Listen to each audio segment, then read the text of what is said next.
இப்போ திடீர்னு என்டையராக ஒரு ஸ்டேட்லேருந்து இன்னொரு ஸ்டேட்க்கு வந்து ஹாஸ்டலில் தங்கி படிக்கிறது எப்படி இருக்குமோ, வந்து அங்கே வந்து செட் ஆகுமா, இந்த வருஷம் நம்ம நீட் கிராக் பண்ணிடுவோமா அப்படின்ற ஒரு பயம், இங்கே எப்படி நம்ம செட் ஆக போகிறோம், அப்படி வந்து நிறைய கன்ஃபியூஷன்ஸ் தான் இருந்தது சார். இப்போ அட்மிஷன் போடுறப்போ கூட வந்து இப்போ வந்து நம்ம வீட்டுக்கு எப்போயாவது போயிட முடியாதா, ஏதாவது ஒரு காரணம் சொல்லி அப்படி தான் வந்து ஜாயின் பண்ணேன் ஃபஸ்ட்டு இருக்கும்போது. ஹோம் சிக்னஸ் அது வந்து இல்லாமல் எல்லாருமே இங்கே இருக்க நல்லா பழகி நம்மளுக்கு வந்து ஒரு நல்ல இங்கே வந்து சேஃபான ஒரு சுச்சுவேஷன் சரௌண்டிங் இருக்கிறதுனால அந்த மாதிரி ஒரு ஃபீலே இல்லை. நம்ம விட்டுட்டு வந்துட்டோம், எதுவும் பண்ண முடியாது அப்படி இல்லாமல் ஒரு கான்ஃபிடென்ட், ஒரு சேஃபாக ஃபீல் பண்ண.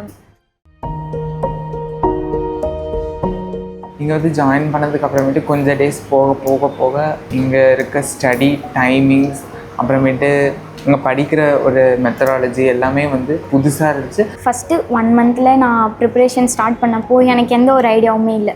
ஜஸ்ட்டு என்சிஆர்டி எடுத்து ஓப்பன் பண்ணி ரீட் பண்ணுவேன், சும்மா கொஞ்சம் சம் போடுவேன். பட் இப்போது அந்த 1 மந்த் கழிஞ்சு இங்கே இருக்க ஸ்டாஃப்ஸ் எவ்ரிடே மார்னிங் மீட்டிங் வந்து ஆஷிக் சார் வந்து சொல்லுவார். ஸோ அதெல்லாமே எங்களுக்கு வந்து கைட் பண்ணி ஒரு ஐடியா கிடச்சிது. மற்ற இன்ஸ்டியூட்டில் இந்த மாதிரி எவ்ரிடே வந்து மென்டர்ஷிப் கிடைக்காம இங்கே வந்து நம்ம எப்படி எடுத்துகிட்டு போகணும், எப்படி படிக்கணும், நம்மளோட டைம் எப்படி யூட்டிலைஸ் பண்ணணும், இதெல்லாம் ஒரு ஐடியா நல்லா கிளியராக கிடச்சதுக்கப்புறம் ஓகே அதுபடி நம்ம பண்ணும்போது ப்ரிப்பரேஷன் ரொம்ப நல்லாவே போகுது. என்னோடய மார்க்கும் கிராஜுவலாக இன்க்ரீஸ் ஆகிற மாதிரி எனக்கு ஃபீல் ஆகுது. இங்கே ஸ்டூடெண்ட் கேலண்டர் இருக்குது. ஸோ அதில் வந்து நம்மளோட எவ்ரிடே நம்ம எவ்வளோ கொஷின்ஸ் வந்து ப்ராக்டிஸ் பண்ணுறோம் அப்படின்னு வந்து நம்ம அதில் மென்ஷன் பண்ணுவோம். ஃபஸ்ட்டு 1 மந்தில் கொஞ்சம் லோவாக இருந்தது, ஈவன் பேசிக்ஸ் கூட இல்லாமல் இருந்தது. பட் இங்கே கொடுக்குற டீச்சிங்கில் பேசிக்ஸ் எல்லாமே கற்றுக்கிட்டு இப்போது நான் வந்து இதில் வந்து நான் க்ரோத் ஆகிற மாதிரி எனக்கு ஃபீல் ஆகுது சார். வீட்டில் இருந்து படிக்கிறதுக்கும் இங்கே வந்து புதுசாக ஒரு இடத்துல வந்து படிக்கிறதுக்கும் நிறைய சேஞ்சஸ் என்னென்னா நிறைய ஸ்டடி டைம் கிடச்சிது. என்னோடய ப்ரிப்பரேஷன் டைம் வந்து நான் மார்னிங்கில் வச்சுருக்கேன். ஸோ 5 o'clock எழுந்து 6:30 7 வரைக்கும் ஸ்டடியில் இருப்பேன். தென் 7 to 7:30 எங்களோட ரெடி பண்ணிக்கிறதுக்காக எங்களுக்கு இருக்க டைம். தென் 7:30 to 7:50 வரைக்கும் எங்களோட பிரேக்ஃபாஸ்ட் டைம். 7:50 to 8 நாங்கள் வந்து இன்ஸ்டியூட்க்கு வந்துடுவோம். தென் 8 to 9 வந்து ஸ்டடி டைம். ஈவினிங்கில் வந்து இங்கே ஒரு 5 o'clock கிளாஸ் முடியும். தென் நான் ஹாஸ்டல் போயிட்டு 5 to 6 இஃப் யூ வாண்ட்னா you take break, otherwise we go to study 5 to 7. Then 7 to 8 வந்து டின்னர் இருக்கும். தென் 8 to 10:30 வந்து ஸ்டடி இருக்கும். இது வந்து மார்னிங் ஸ்டடி இருக்கவங்க வந்து 8 to 10:30 இருக்கும். பட் நைட் ஸ்டடி இருக்கவங்க கண்டினியூஸாக இஃப் வி வாண்ட் பிரேக்னா we do break, otherwise we will continue the study from 8 to 12 or 1. Different materials study லைப்ரரியிலேருந்து கிடச்சி அப்போது சால்வ் பண்ணுறதுக்கு நிறைய டைம் கிடச்சிது. அதுவும் இல்லாமல் வெரி இனிஷியல்லேருந்தே என்னோடய மார்க் வந்து கொஞ்சம் கொஞ்சமாக வந்து இம்ப்ரூவ் ஆகிற மாதிரி இருந்துச்சு.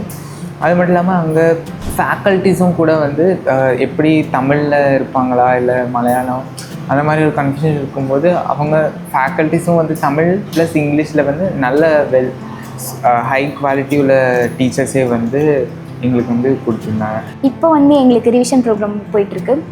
இப்போ நாங்கள் வந்து மோட் 5 இருக்கோம். எப்படி ஸ்டார்ட் ஆகுனா 1 வீக்கில் வந்து அட்லீஸ்ட் ஒரு 10 to 15 chapters, biology 3 to 4 chapters 1 டே இருக்கும். ஸோ அப்போது கெமிஸ்ட்ரி மோட் 1 மோட் 2 மோட் 6 வரைக்கும் இருக்குது. மோட் 1ல் பேபி ஸ்டெப்ஸ் இருக்கும். அந்த பேபி ஸ்டெப்ஸில் 1 டேக்கு 3 சாப்டர்ஸ். அப்போது டெய்லியும் ஒரு 3 சாப்டர்ஸ் அப்படின்னு சொல்லும்போது வீக்லி வந்து 5 days வந்து எங்களுக்கு கிளாஸஸ் இருக்கும். நெக்ஸ்ட்டு அந்த வீக்கில் என்னென்ன லெசன்ஸ்லாம் படித்தோமோ அதை வந்து அந்த வீக்கோட அந்த 5 days முடிஞ்ச அடுத்த நாள் வந்து மிஷன் வைப்பாங்க. அந்த வீக் ஃபுல்லாக இருக்க சாப்டர்ஸ் வைப்பாங்க. அது 5 முடிஞ்சோடனே அந்த வீக்கில் என்ன சாப்டர்ஸ் இருக்கோ அதை மிஷன் லெவலில் வைப்பாங்க. ஸோ அடுத்த டே வந்து அந்த வீக்கில் நடந்ததும் அதுக்கு முன்னாடி நடந்ததும் ரெண்டும் சேர்த்து கம்பைன் மிஷன் வைப்பாங்க. அதுக்கப்புறம் டோட்டலாக 720 ஒரு எக்ஸாம் வைப்பாங்க. ஸோ இந்த 720 எதுக்கு அப்படின்னா 1 வீக்லேயும் நம்ம ஒரு 10 to 15 சாப்டர்ஸ் படிப்போம். அப்போது எவ்ரி வீக் வந்து 10 to 15 அப்படி படித்து நம்மளோட மார்க் வந்து கிராஜுவலாக இன்க்ரீஸ் ஆகிட்டு நம்மளுக்கு ஒரு கான்ஃபிடென்ட் வர்றதுக்காக இருக்கும். ஸ்டார்டிங்கில் வந்தப்போ வீக்லி டெஸ்ட், அப்புறம் மந்த்லி ஒரு கிராண்ட் டெஸ்ட் இருந்தது. இப்போது ரிவிஷன் டைம் ஸ்டார்ட் பண்ணதுக்கு அப்புறமேட்டு நம்மளுக்கு டெஸ்ட் எக்ஸ்போஷர் வந்து அதிகமாகிடுச்சு.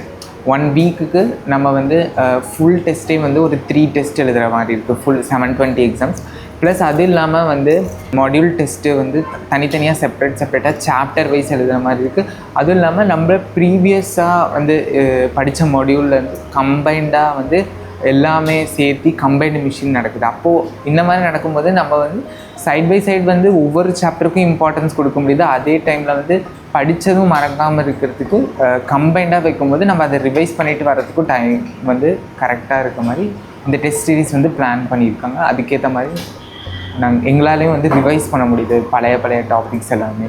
அது ஒரு ஸ்டாண்டர்டாக இருக்க மாதிரி தோணுது.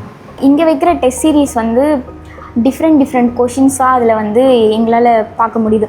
ஸோ சேம் லெவலில் இருக்க கொஷின்லேருந்து சின்ன ஈஸி லெவல்லேருந்து பேசிக் மாடரேட் டஃப் எல்லாமே லெவல் 3 லெவல் 4 இருக்க கொஷின்ஸும் இருக்குது. ஸோ டிஃப்ரெண்ட்டாக கொஷின் பார்க்கும்போது ஓகே அது எப்படி நம்ம வந்து ஹேண்டில் பண்ணுறது, எப்படி நம்ம அதை சால்வ் பண்ணுறதுன்னு ஒரு நியூ ஐடியா கிடைக்கும். எவ்ரிடே எந்த டெஸ்ட்டு எடுத்தாலும் சரி அதில் வந்து டிஃப்ரெண்டான கொஷின்ஸ் தான் இருக்கும். ஒரு டைம் அந்த கொஷின் அகெயின் இருக்காது. ஸோ நம்ம அந்த டெஸ்ட் சீரிஸ் முடிச்சுட்டு அதை நம்ம வந்து போட்டு நம்ம பண்ணும்போது இது வரைக்குமே இங்கே 1 இயர் படிச்சுட்டு அந்த கொஷின்ஸ் இல்லாத நியூ கொஷின்ஸாக இருக்கும். ஸோ தியரி பேஸ்லேயும் இருக்கும், சம் பேஸ்லேயும் இருக்கும், எல்லாமே கவர் பண்ணுற மாதிரி தான் இங்கே இருக்க டெஸ்ட் சீரிஸ் கொடுத்துருப்பாங்க. எக்ஸாம் அனாலிசிஸ் எப்படி பண்ணுவேன்னா, ஒரு நாள் இப்போ என்ன டெஸ்ட்டு முடியுதோ அன்றைக்கி டெஸ்ட்டு முடிஞ்சதுக்கப்புறம் கிளாஸ்லேயோ இல்லை ஹாஸ்டல் போயோ அது என்னென்ன எரர் இருக்கோ அதை நம்ம நோட் பண்ணிவிட்டு, எரர் நோட்னு இங்கே தனியாக ஃபாலோ பண்ண சொல்லியிருக்காங்க. ஸோ அப்போ அந்த எரர் நோட்டில் என்ன எரர் இருக்குதுன்னு சொல்லி நம்ம அதை அனலைசிஸ் பண்ணி வச்சுக்கணும். ஈவன் இப்போது நம்மளுக்கு ஏதாவது டவுட் இருக்குன்னும் போது இங்கே வந்து weekly once doubt clearing session போடும்போது அப்போது நம்ம என்னென்ன டவுட் இருக்குன்னு அந்த வீக்கில் இருக்க எல்லாத்தையும் கலெக்ட் பண்ணி நம்ம டவுட் கிளியரிங் செஷன் அப்போது கிளியர் பண்ணிக்கலாம். நான் இனிஷியலாக வந்தப்போ எனக்கு ஒரு 400 450 அந்த மாதிரி தான் மார்க் ரேஞ்ச் இருந்தது. ஆனால் இங்கே வந்து கொஸ்டின் ப்ராக்டிஸ் நான் இன்க்ரீஸ் பண்ணதுக்கப்புறம் ஒரு கிராஜுவல் இன்க்ரீஸ் இருந்த மாதிரி இருந்தது. இப்போது மார்க் டெஸ்ட்டு இந்த மாதிரி வரும்போது ஒரு 600 அந்த மாதிரி வந்து க்ராஸ் பண்ண முடியுது. ஆனால் அங்கே இருந்த வரையும் தியரியாக தான் இருந்தது. ஆனால் கொஸ்டின் எக்ஸ்போஷரே இல்லை.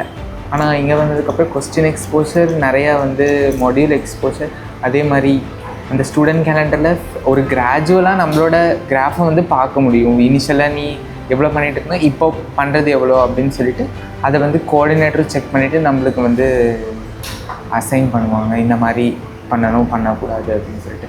இப்போது முன்னே படித்த டைமில் வந்து சிலபஸ் கம்ப்ளீஷன் டைம் வந்து ரொம்ப அதிகமாக எடுத்துட்டாங்க.